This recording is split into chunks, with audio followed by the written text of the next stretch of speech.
Our next keynote session asks a critical question. How healthy is the global financial system? And as markets face new pressures, the stability of global finance remains a key concern for policymakers and institutions alike. To share his insights, we're delighted to welcome Mr. Danilo McGarry, who's recognized among the top 20 in the world for AI and CEO of AI First Maker AFM. He's a leading expert in automation, innovation, and digital transformation. Let's welcome him on stage.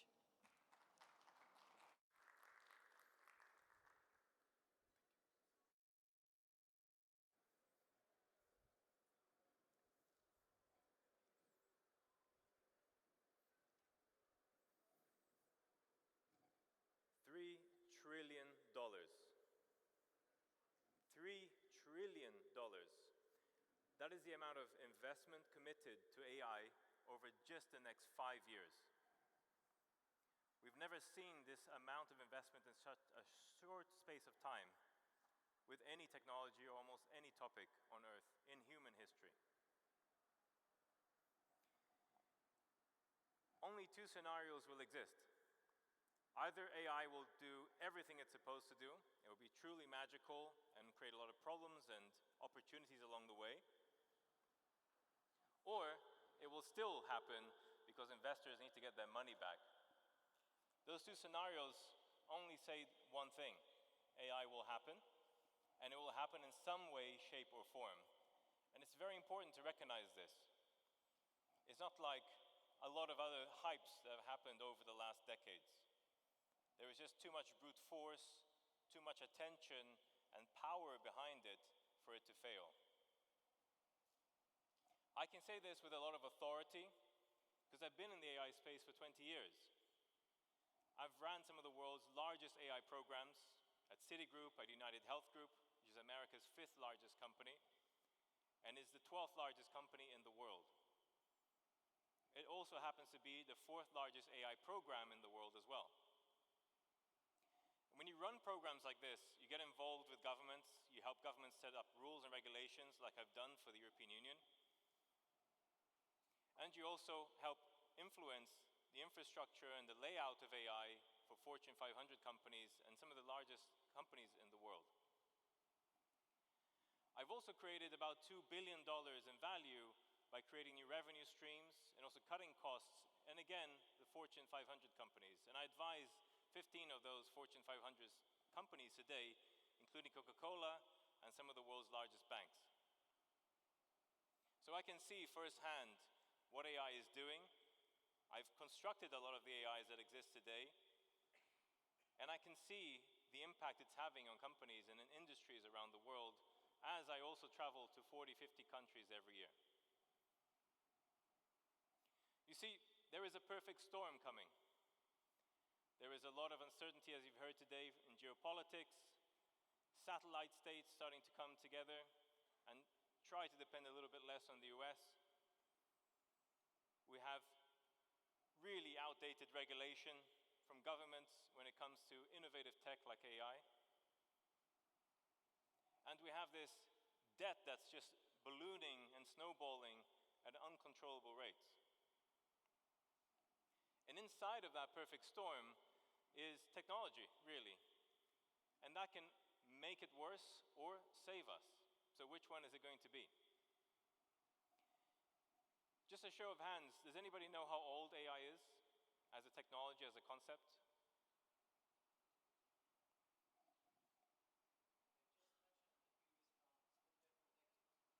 It's 69 years old.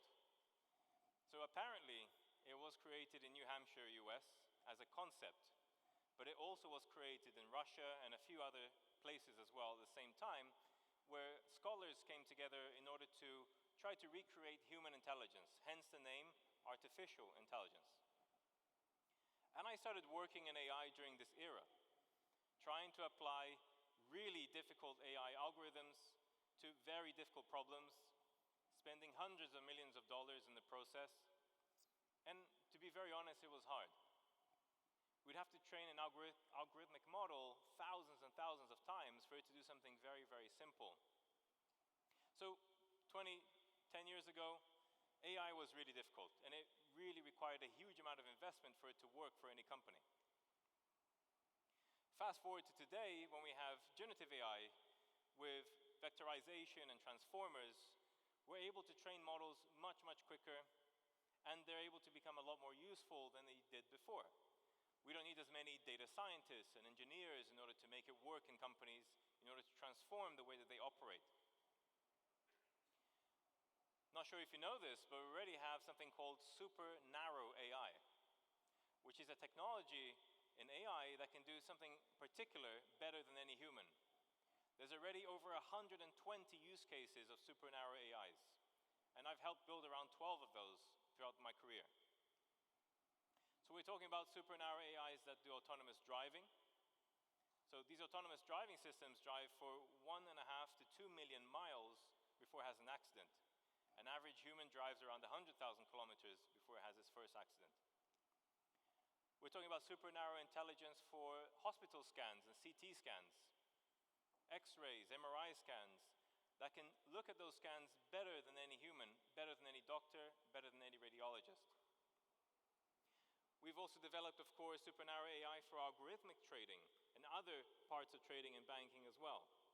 So already 120 use cases where AI is better than humans.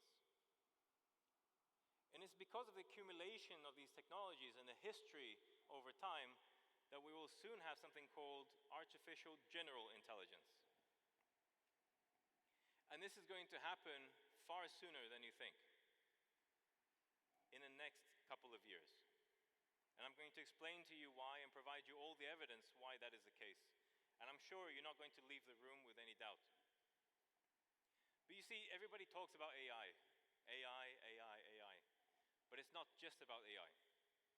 There are a number of other technologies which are also evolving at an incredible rate, which is being sped up by AI and is highly correlated with the AI technology. I was with one of the world's largest oil and gas companies recently, looking at their 50 million IoT devices and combining it with analytics in order for it to better manage offshore assets. I've looked at quantum computing, tried one myself, and I understand from Google, Microsoft, IBM, that there's already orders for these as early as next year for some of the Fortune 500s to have this inside of their offices. As quantum computing is getting cheaper and cheaper, that technology is becoming more approachable to some of the world's biggest companies. If we look at the chips, the ability to store data, how fast we can exchange that data, all of that is expanding at thousands of % every single quarter. So there is no technical barriers to scale with AI. And when we have so many things happening at the same time, where we're going to surpass human intelligence in just a couple of years, it really provides you with the backdrop that this is a storm. A storm just like any other. You need to prepare for it, and you need to be ready for it so that when the storm comes, and it's already here, it's just building up over time. I would describe it that we're in the eye of the storm right now. That's why everything seems a little bit quiet, and you can feel that there's something happening around you. But when the eye of the storm passes, we need to be in a really well-prepared situation in order to take full advantage of the potential that this will bring. Companies and people that don't prepare for this will be caught in the wrong end of the storm and will suffer for it. And I've dedicated my life's mission to going around the world, to teaching people what's happening on AI so that you can get it firsthand. And I've just spent 2 days with Jensen Huang, the CEO of NVIDIA, and there's some fresh new perspectives that I'm bringing to you today, which you will never hear anywhere else. But first, I need to explain a couple of things. Gen AI by itself will not create AGI. Why are we building so many systems which are looking at agency, which are doing things on the computer? Why are so many companies building humanoid technology? It's because we need to apply this theoretical intelligence that we've created and put it into the world so they can experience the world and apply that intelligence and learn again. So it's only through the use of computer agency and through robotics that we will truly reach AGI. If we keep feeding computer systems, intelligent systems, huge amounts of data the way that we're doing today, we'll never reach AGI because it does not have that practical ability to apply its intelligence into the world. So when you see people generating pictures of cute bunnies or ridiculous videos of them jumping out of planes, this is actually encouraged by a lot of the AI companies because we need to see how that intelligence works in real life. So it's highly correlated. Agency in the computer world and in the real world through robotics is the only thing that will generate AGI. Let me explain a little further. Jensen presented something called digital twin, and he announced this a couple of times in the last 12 months, but it's really come to a point now where many companies, such as Mercedes and many others, they have fully copied their factories and fully copied all of their models and all of their products. So that when they apply AI, they can very quickly see where it makes sense to use it for productivity, using it for creating new products and services, before they put it into the real world. And this is probably NVIDIA's second biggest project, and it's going to truly take over the world in terms of allowing companies to try out their custom AI solutions in a digital twin version first, before they do it in the real world. And that will also enhance the ability in order to reach AGI in the next couple of years. But there is a catch. There are 3 different versions of AGI that you need to be conscious of. We already have AGI when it comes to text interactions. We're able to have very complicated conversations with AI systems. And mind you, I get access to a lot of these systems 6 to 12 months before it goes out to the market. I'm not talking about ChatGPT 5 or 5.1. I'm talking about ChatGPT 6, 7, and the new versions from Gemini, which are not available to you yet. So AGI, in the essence of the word of being able to have an interaction with an intelligent system on any topic, already exists. We're going to get to the version 1.1 of that once agency has managed to go out into the world and companies have started to hire agents in order to perform tasks inside of companies.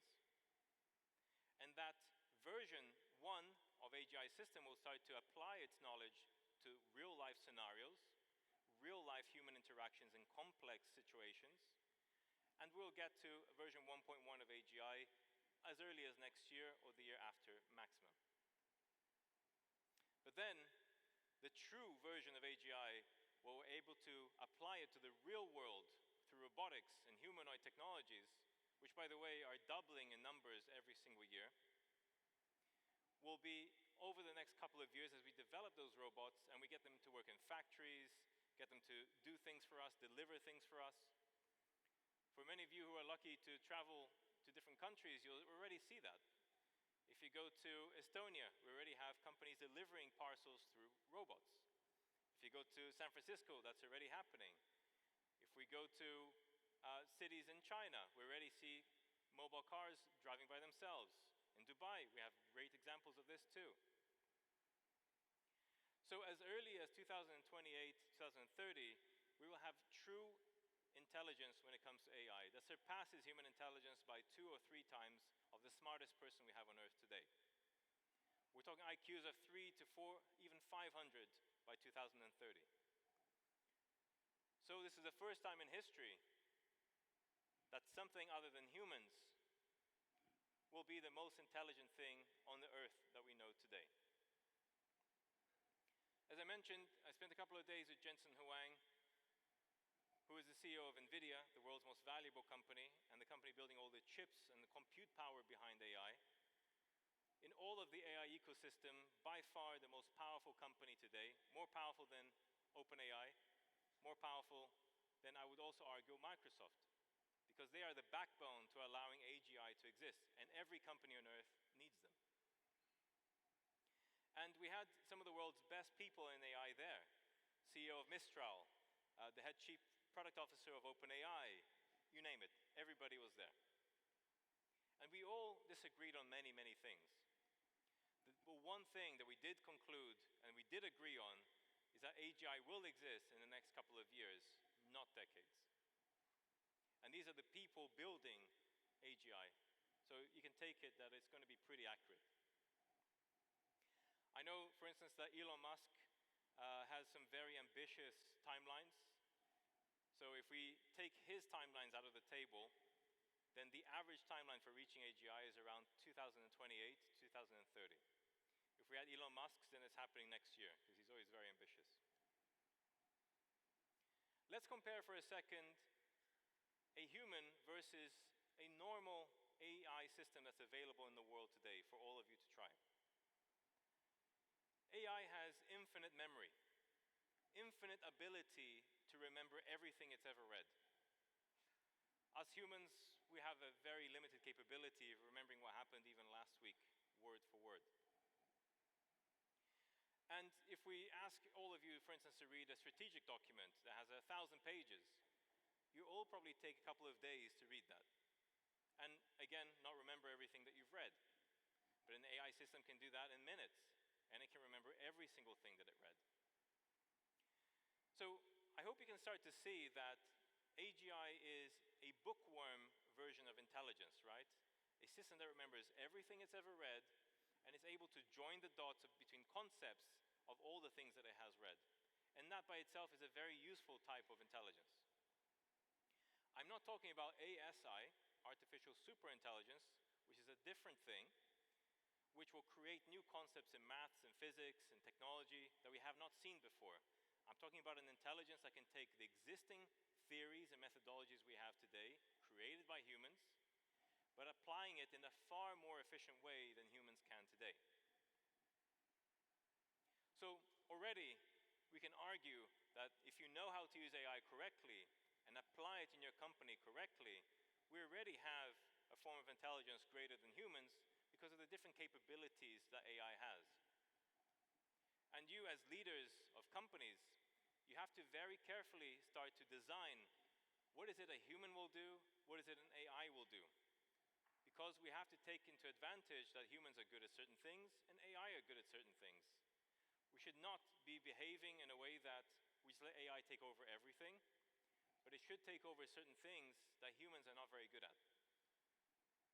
I'm sure you all know this story, but during Rockefeller and Ford era, when we started to industrialize the world, we started to create robots out of humans.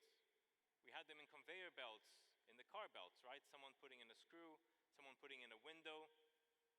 And then the modern version of this is people working inside of cubicles. A team does a bit of work, it goes to the next team. That team does work, it goes to the next team. It's exactly the same, but in a digital age.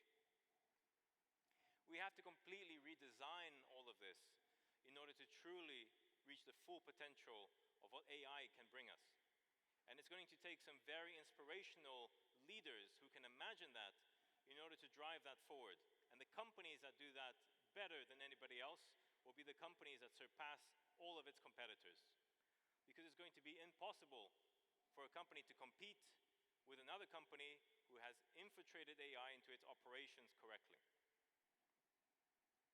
A lot of you work for financial institutions.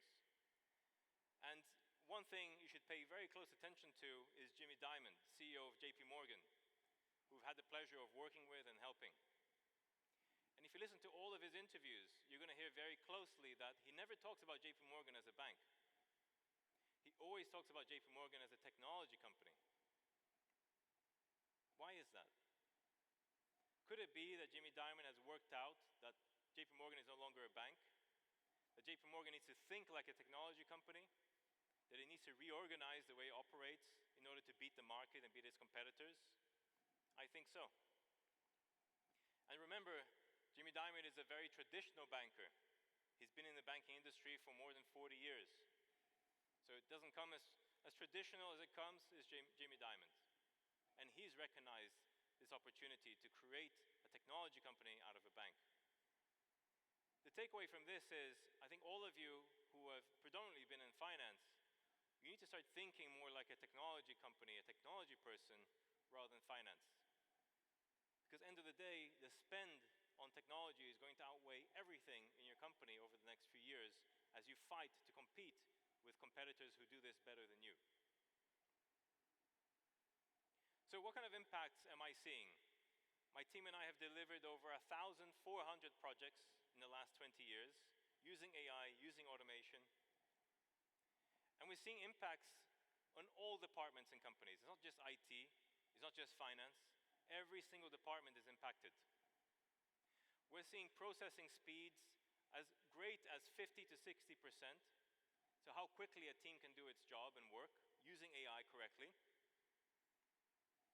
And then we've seen an improvement in profitability of 20, 30% on top of that as well, as you materialize the efficiency gains into your financials.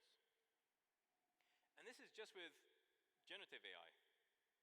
But when you add in agentic AI, which is already here, you can already start using it and developing it, we're going to start seeing further improvements on steroids compared to what we saw during the eras of RPA and during the eras of automation, and now with AI. This is the reason why I was able to take a company that was worth 900 million euros to 4.9 billion euros in under 4 years, by infusing AI into its operations, rethinking the way work is done between humans and AI, and coordinating that work in workflow engines. It was truly, truly transformational to see how much better we got versus competitors who didn't do this. We were able to compete on price, we were able to compete on speed. The breadth of services that we delivered was just immense because we're able to make these gains and reinvest back into the business. Something that's going to shock you, and I have quite a lot of evidence to back this up. I believe that there's only going to be a couple of hundred jobs available that humans fully do in the next 15 years. And these will fall into 3 different categories. There'll be the more basic jobs, the more junior jobs, which are more data-driven, copy and pasting. Doesn't need such a high IQ to go and perform in the banking world. There'll be jobs which are slightly more experienced, 5 to 10 years experience, where people are having to think, they're having to put formulas together and figure out ways to figure out trends, etc. And there will be jobs which are very strategic, the leaders of companies, board members, and C-level executives. All of these are going to be augmented and touched by AI in some way, shape, or form. The first box is very likely to go completely over the next couple of years. The second box is very likely to be at least 50% augmented. So 50% of that person's job will probably go to AI or have to be rearranged with AI, or at least it's possible to. And the last box is going to be more about augmenting strategic decisions, the ability of a leader to better lead his or her organization. There was some studies done by Deloitte and by my team as well, as I helped different boards and different companies around the world, around how prepared are boards of companies in order to govern their companies in the age of AI. And we were shocked that about 80% of boards don't feel they have the skills in order to govern their companies correctly. Think about that for a second. The leadership layer of a company not understanding AI, not able to govern its company correctly so that it can drive it forward into the future. That can be disastrous. We're talking about leadership teams not being able to answer questions, not being able to look at the future strategy of the company in a clear way in the age of AI. We're talking about managers and middle managers feeling frustrated because they don't get that direction. All they get from the top is, you must use AI. But then, when they ask to go and do something, their budgets get rejected. All they get from top management is, we need to become an AI-first organization. And when middle managers try to come up with the ideas, it gets turned down because the top layer does not understand AI correctly. Understands that it's important because the board pushes them for it, but they don't know how to get the company there in an AI world. And I can see a lot of you nodding that you can, see this in your own companies and companies around you. I see this every single day. We're talking about Fortune 500 companies, top 100 companies in the world. A lot of them have not figured out their AI strategy, and it's because they just don't have the right people on their board in order to do that. big, big risk that will snowball over the next 2 or 3 years. One great thing about AI is now the ability to hyper-personalize for customers. So it could be that you have two AI companies, or two companies which are AI-enabled, doing a great job. But the company that's able to hyper-personalize its services better than the other will ultimately win. Because at the end of the day, it's the client and customers that pays the bills. There is no excuse today not to deliver hyper-personalized messages, services, even platforms to every single client you have today. We have enough data on all our clients to understand what they like, the products and services that they have acquired from us. There is no more excuses for us not being able to deliver them a hyper-personalized experience. And it's going to be the companies that do this the best that are going to keep their clients in a very distracted AI world, where there's so much noise about different companies implementing different technologies and different ways of working. It's going to be the companies that show their clients that they truly understand them that will win the race in the end. But your company won't be able to do this if it doesn't have an AI strategy, if it's not executing AI properly in order to transform the way that you operate. I have some good news and I have some bad news. This opportunity to go and transform your companies to stay competitive in the marketplace, and don't forget, we're in a global marketplace as well, is not going to last forever. Many years ago, we had the opportunity of RPA, robotic process automation. It did very well. It helped a lot of companies, especially banks, in meeting its regulatory obligations, in making operations better. But the way I like to describe RPA is that it's hard-coded intelligence. It's not real intelligence. You have to tell a bot exactly what to do in every instance, and it's not possible to design something like that in a very complex environment. Today, we're in the era of AGI, in the era of Gen AI, an agency where bots can actually go and do things by themselves just with simple instructions. And very soon, we're going to get to an era where we're going to have a lot of robots running around doing things for us, agents, RPA bots, automation bots. So how do we coordinate that? So workflow engines are going to become extremely important.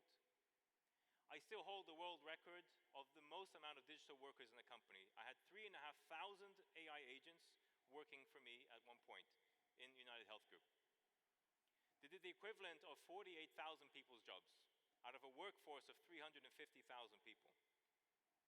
So trust me when I say this, you're going to need to have a workflow engine to coordinate what humans do, what AIs do, in a way that it's going to help the organization forward and not cause confusion. Anybody can build AI and agents, but allowing that coordination between humans and AI agents to work together in a cohesive manner is extremely important. And that's why company and work design is extremely important for you to be able to build these systems to coordinate all of this work. So there's a window of opportunity here, as you can see, with the different dates. And it's not going to last forever. Don't forget, you're not the only company trying to figure out what to do with AI. Your clients are doing the same thing as well. Your clients are transforming. The reasons why they need you is changing. Your clients today versus your clients 10 years from now are not going to be the same clients. They're going to be different clients with different needs. And they're going to come to you for different reasons. So it's very important that you don't put this under the carpet. You don't leave it for next year. There is nothing else that we need in the world of AI and technology in order to truly transform a company. So there's no point waiting another 6 months. So I truly believe, with all the different scenarios I've looked at, there's only 2 or 4 year window for you to go and completely change the way your company operates. Now, as most of you know, to do anything in 1 year, it takes time. You have to go and speak to people. You have to raise a business case. You have to raise a budget. You have to get people on board. All of that takes time. So to transform a company in 2 to 4 years is actually not very long.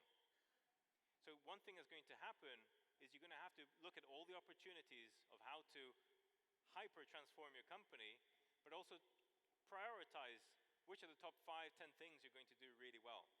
Because you won't have time to do at least 100 100 or 200 things that come up when you do those studies. 2 to 4 years. If I'm thinking of a global bank, like Citigroup, JP Morgan, it takes at least 6 months for a project to go through procurement, for it to be approved, for the budget to be raised. And then you start executing. You go through IT security, compliance, then there's another couple of months wasted there. So it's really a year to 2 years before you actually have anything tangible in your hand for one project. Imagine trying to run 10 of the most important projects in your company with AI when you have all of this bureaucracy. So the companies that cut down bureaucracy, but in a safe way, are also going to be the ones that execute faster and ultimately win as well. Speed is also very important, not just the quality of the way you transform your company. It's going to be more of the American approach of the 80-20 rule, right? You get most of it right, and you must keep the speed and momentum high in order to be able to reach this window of opportunity in time. So, as I mentioned 3 times now, I've taken a company which is outdated, very, very manual way of doing things, which unsurprisingly is the way that most companies operate today, and then infused efficiency into those companies through technology, workflow engines, AI, automation, bots, etc., so that we can then cut the correlation between revenue and the cost base in order to improve ultimately the revenue of that company, the profit, EBITDA, and also then improve the valuation of the company as well. As most of you know, valuations are calculated on revenue and EBITDA multiples. So the 2 best ways I've seen doing this is obviously increasing the revenue. Use AI in order to create new revenue streams, new products, new services. That new revenue stream will diversify, reduce the risk of your company becoming obsolete as competitors do the same. Of course, look at cutting costs. Look at the operating model of your company. Look at, are we truly working in the right way? Are humans doing the right things? Are AIs doing the right things? Once you've modularized work and you've digitized it inside of workflow engines, you can then go and capitalize on the arbitrage of shifting those jobs to other cheaper locations, maybe within the same country, maybe to a different country. Once you do all of these things, you start to very easily argue that you're no longer the same company. So in the example of this business services company I took from 900 million to 4.9 billion, they were originally described as a business services company, where the valuation multiple is 2 to 3x at most. After we finished infiltrating AI into everything we could, creating new revenue streams, cutting the costs, changing the operating model, we were able to obviously argue that it was a tech-enabled business services company. And once you change the category, you change what multiple is applied, and that's one of the reasons why we also managed to increase the valuation of the company so quickly. So look, as leaders, you've got to also look at not just the infiltration, the redesign of your company, but also be very smart about the way that you spend this money. A lot of the money can be capitalized. A lot of the money can be treated as one-off write-offs, which doesn't impact your profitability. And you've also got to play the game of trying to change the category of your company with very good arguments why you should be a tech-enabled something company. So there's many ways to recoup a lot of the money that you'll spend in these transformations by simply changing the category of your company. I say simply, it's very hard to do, but like you've seen and heard, it's very possible. So if I was to give you 5 takeaways, it's really looking at education. When I talk about the word AI, I see anxiety. I see some people excited, I see some people getting very worried. And a lot of fear comes down to just lack of education, lack of understanding of how things are evolving, all of these different messages that we hear, even today in the conference about what AI is doing, where AI is going to be. Of course, once you've educated yourself, you then need to have the right skills. You need to bring in those skills into your company. It's not enough to reskill your people. That will take an incredible long time, especially if you have very resilient, hard-headed people. Bring in outsiders, bring in a company to help infuse that energy and that education into your organization. And then, of course, once you have the right skills, you have the right education, you can start re-engineering your company. And I truly mean the word engineering. The way a team works and the way it has a downstream impact on everybody else, it's the way you design logistics. DHL, FedEx has to do the same. It's the same for work as well. Engineer the company so you have the right things going to humans and the right things going to AI, given the different capabilities. And then, funnily enough, the fourth step, not the first step, is tooling. What tools should you use in order to turbocharge this, in order to help your companies work in a more efficient manner? Some of the biggest mistakes that I see is companies going straight to a tool and then trying to work around it. That's a big mistake. First of all, because no tool is made for every company.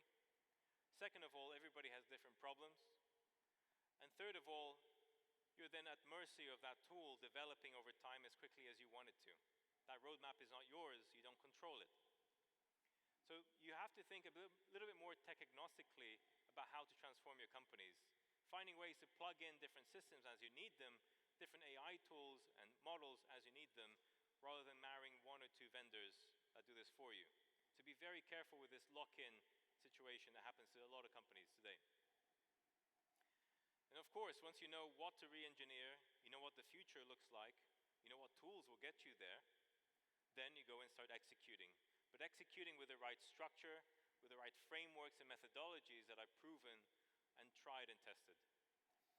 This year alone, I've trained over 90,000 senior partners in McKinsey, in BCG, in EY, Accenture, Capgemini, and a few others, because they're struggling in how to advise companies in using AI correctly.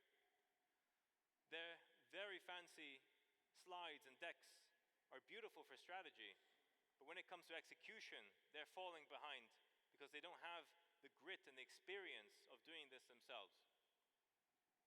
So be very careful what methodologies and structures you use, because ultimately, even if you have the first 4 points correctly done, you will fail in execution because you don't have the right frameworks which are proven, tried, and tested. So, last slide, and this is something I like to put on because people ask me what's going to happen in the future.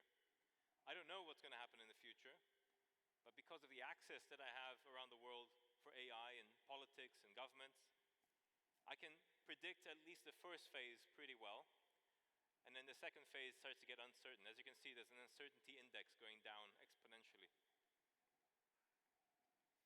So the next 5 to 8 years, or 8 to 10 years, we're going to see companies using AI as much as possible. They're going to make a lot of mistakes, they're going to waste a lot of money, because they're going to not do the first 4 steps that I mentioned. They're not going to have the right frameworks, but they're going to push forward because everybody else is. And the fear of missing out and not being competitive is going to kick in. Governments, most governments, except for the UAE government, which I'm very proud of, has a minister of AI, which is truly remarkable, well done. Many other governments, though, don't have a clue about what to do in terms of regulation. So what's going to happen is private companies are going to infiltrate AI as much as possible. At the tail end of phase 1, we're going to see massive unemployment for the people inside of that box 1, in finance and in every single industry. I predict that unemployment rates are going to reach further than COVID unemployment rates. Global employment is likely to reach around 20% in the next 8 to 10 years. And then what's going to happen is we're going to go through a period like we did with COVID, readjustment. Some companies going bankrupt, a lot of M&A activity.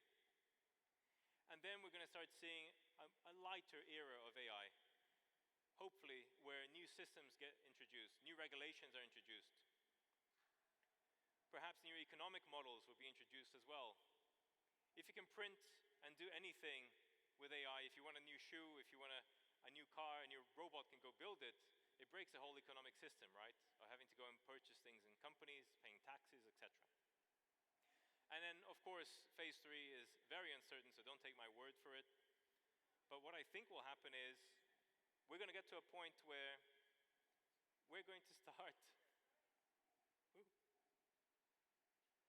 I thought I was going to sit down for a second. I was quite happy. So, phase 3. If we're all very honest with each other, brute brutally honest, surely you must feel this in your heart one day. It doesn't make a lot of sense to wake up every morning, go to work 8, 10 hours a day, some of us 15, 16 hours, end up getting a paycheck, paying taxes, going to the shops, buying things, eat, sleep, repeat. For a lot of people, it does not feel like they have a higher purpose.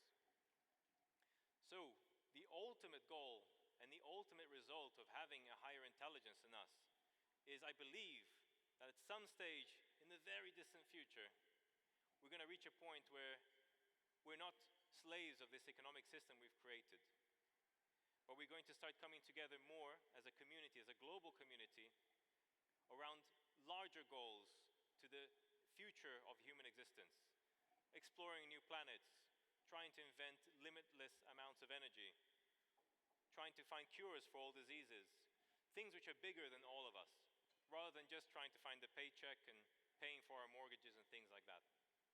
So my hope is that humanity will come to a point where we find the meaning of life. And I truly believe that having this higher intelligence, to take away this thing that keeps us busy every day, keeps us in the rat wheel every day, and taking that away from us is going to force us to come to the realization that there is something bigger to life than just work, sleep, repeat every single day. Thank you.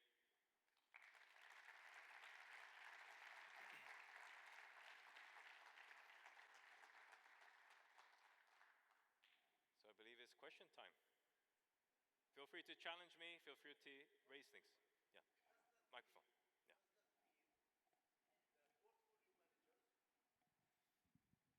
Does that mean the portfolio managers and the treasuries will disappear? So everybody will use AIs? So I work quite a lot with private equity groups, as you see, and a lot of VC groups, sovereign wealth funds. I believe that when it comes to fund managers, it's going to be more augmentation than replacement. You know, they get hundreds of emails, and as companies start, activity for M&A starts increasing in this era of disruption, they're going to need to make better decisions. So for instance, I've helped a lot of companies use AI in order to audit companies before they buy them. And they were able to pick up things much faster than a 20 or 30-year-old experienced team, M&A team. Or a fund manager looking to audit the company before they go and put it in their fund. So I think it's going to be a lot more about augmentation to make better decisions through the augmentation of AI. And this ability to connect to real-time information and connect the dots very quickly, faster and more accurate than any human can. So fund managers are going to get an extra brain on top of theirs. Don't think they'll be replaced anytime soon. But there are some cases, I must add, of some funds coming up, and I'm raising my own fund next year as well, where a lot of this is being done by AI. A lot of the initial decision making is done by AI, with the fund manager at the end making the final decision with the human gut feel part that AI doesn't have today. So I hope this answers the question, but I'd love to talk offline as well. I know I've said a few things which are a little bit shocking, 100 jobs in 15 years. I'm very happy to be challenged. Yeah. So when we think about AI, and of course the way it seems to be growing, robotics want to come in, and the robots will be more intelligent. So it makes me think about the movies Matrix, the series. So I mean, of course, in a funny way, we joke that that's where we are going, and Hollywood has imagined what it could be in future. So where do you think the stage 3 you were showing in the last slide? Where do you think is it very much possible that Matrix kind of situation where humans are actually supplying energy, their brain energy or human energy to those machines who are controlling the world? Thank you. So I think the best way to answer this is, when you look at someone who has high intelligence, you start seeing very quickly that the need for materialism reduces. They are a lot more excited about philosophy. They're a lot more excited about helping others. We also see a lot of billionaires at the end of their life giving away a lot of their money and helping people. Because the true feeling and existence is really to help others, if we're very honest, and to love one another. Yeah?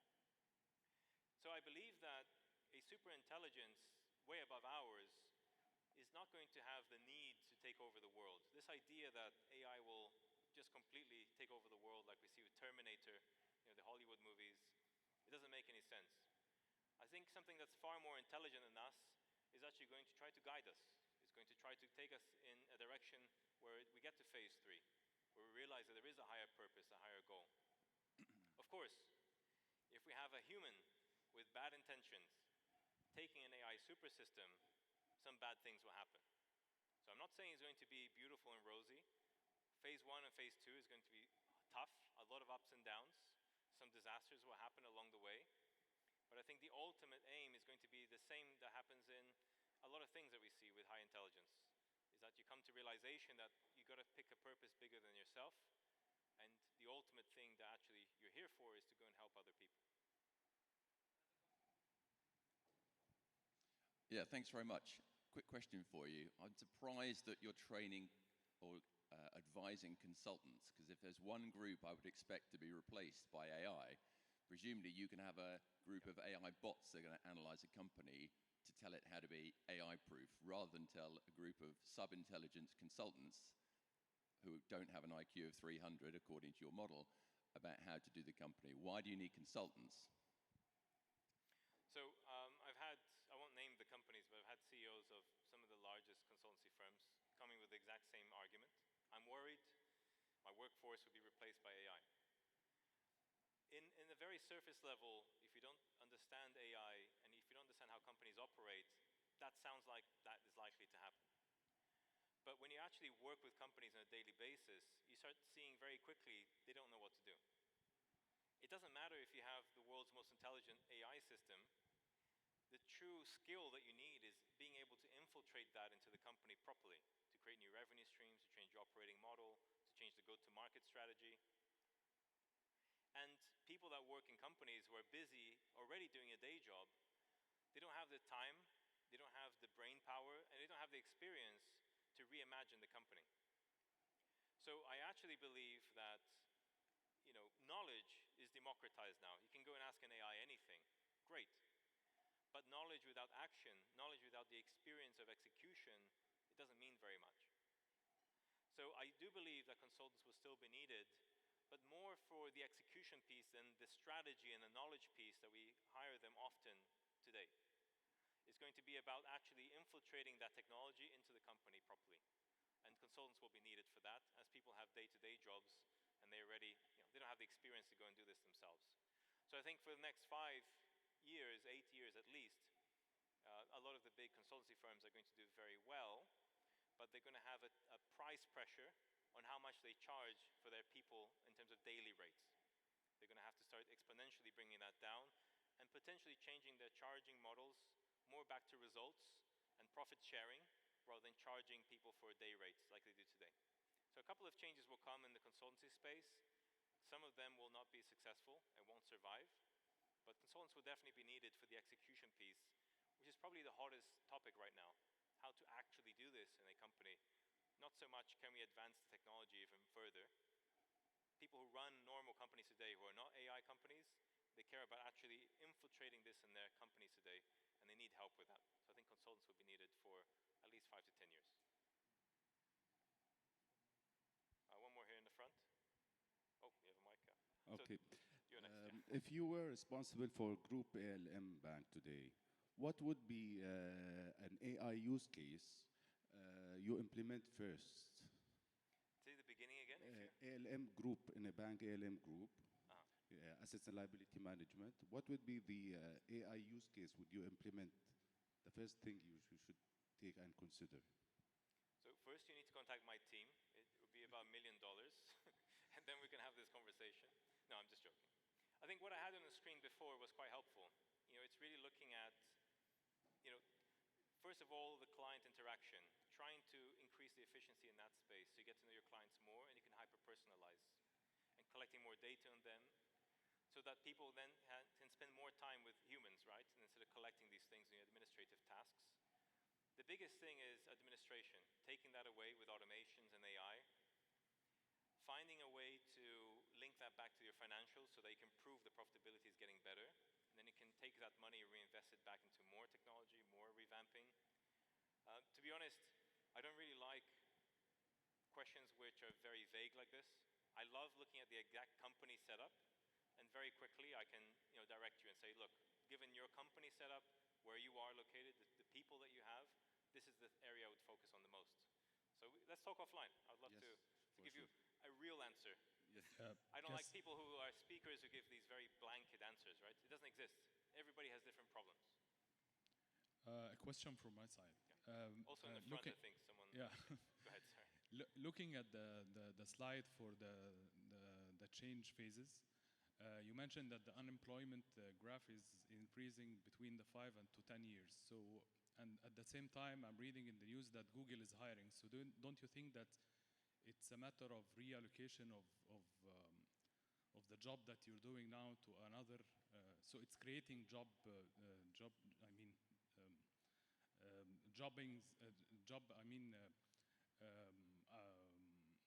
openings rather than losing jobs?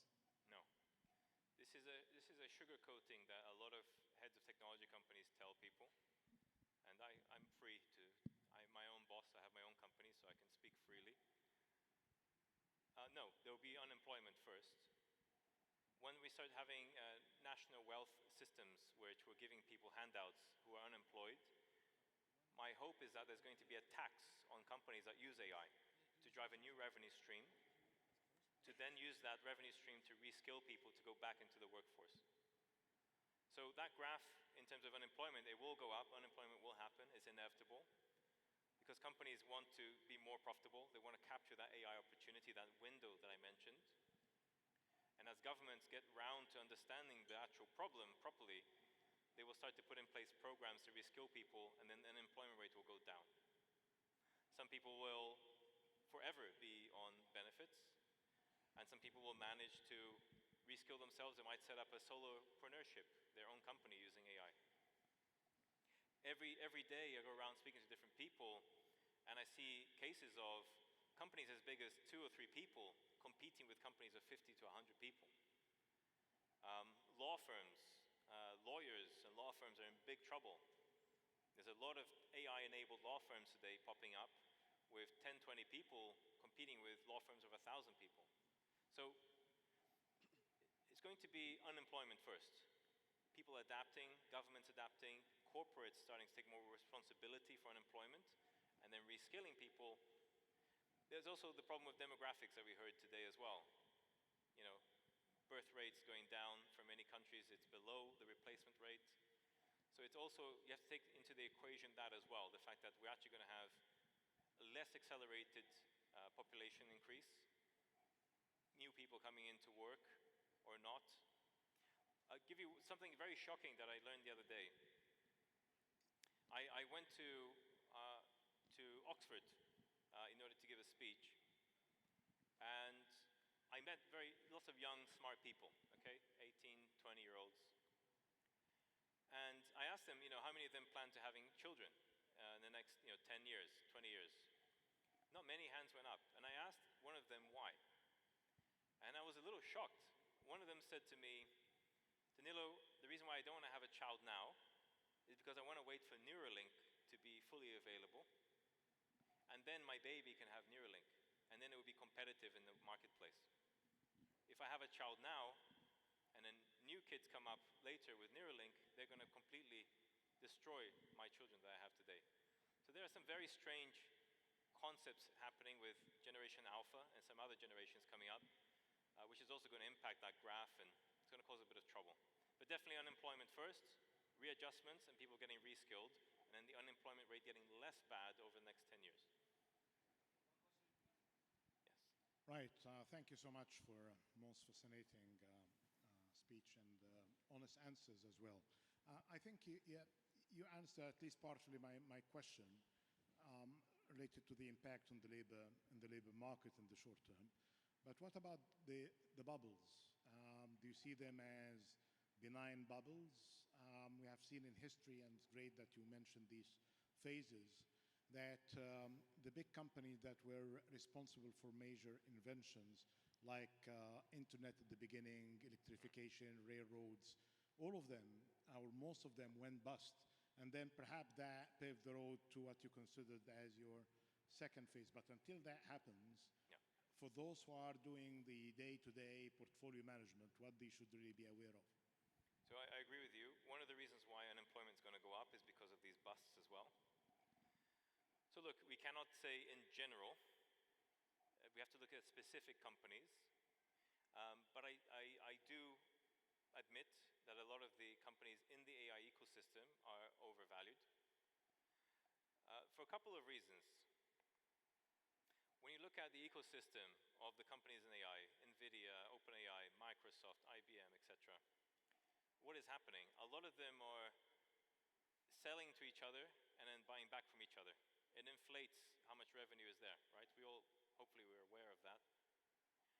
A lot of the companies that own data centers are starting to change the amortization ratios. Instead of a data center dying in 2 or 3 years, they're extending that to 5 or 6 years. And that's having quite a big impact on the balance sheet side of things. So there's about 10, 15 things like that happening, which is creating a bubble. I don't think the bubble is as bad as people think, because we are in an era that we've never been in before. Creating something more intelligent than us is quite unique. The internet was very important, blockchain was very important, but it didn't do everything that AI can do. So it's a little different this time. I think it would be a mistake to apply the same things that happen in those areas to this. There is a bubble, but it's not as bad as people think. There will be an adjustment, but it will be slow as well. It won't be, mega adjustments over time like we had with the dot-com, age as well, where a lot of companies went bankrupt. It will be slightly less volatile, in my opinion. Any last questions? I think the organizers are eager for me to go one more. Just expanding a bit on the previous two questions, what's the key difference here? We've seen Web 1.0, the dot-com bubbles, and like you just mentioned, blockchain. So we've seen transformational changes already in the world in the last, say, every decade or so. What's the key difference that AI brings? Because every single time we've had upskilling catch up pretty fast. There were no software development degrees in 1980s. Eventually, people are now machine learning experts, data science experts. There are AI degrees, fintech degrees, so people are upskilling. Why are you saying that there's going to be peak unemployment or unemployment? So AI is actually going to induce a recession, and then everything's going to pick up or normalize? Because what I feel is, or you can take it as a challenge question, what I feel is that education and upskilling kind of like works hand in hand seamlessly. It keeps happening, and it is happening because the world is so big. There are pockets of advancement, but eventually things catch up in 3 to 5 years. Yeah. What do you think? What's the key difference between those previous eras, like as pointed out in the last 10 minutes? So I think the biggest difference between blockchain, dot-com era, etc., is the fact that this is applied to all industries. When we look at blockchain, we have to wait for tokenization. We have to wait for some major financial systems to change, and they take a long time to do that. I remember at Citigroup, we used to have some bond systems that were 35 years old, and we still haven't changed them today. So I think the difference here is the barrier to entry is a lot lower.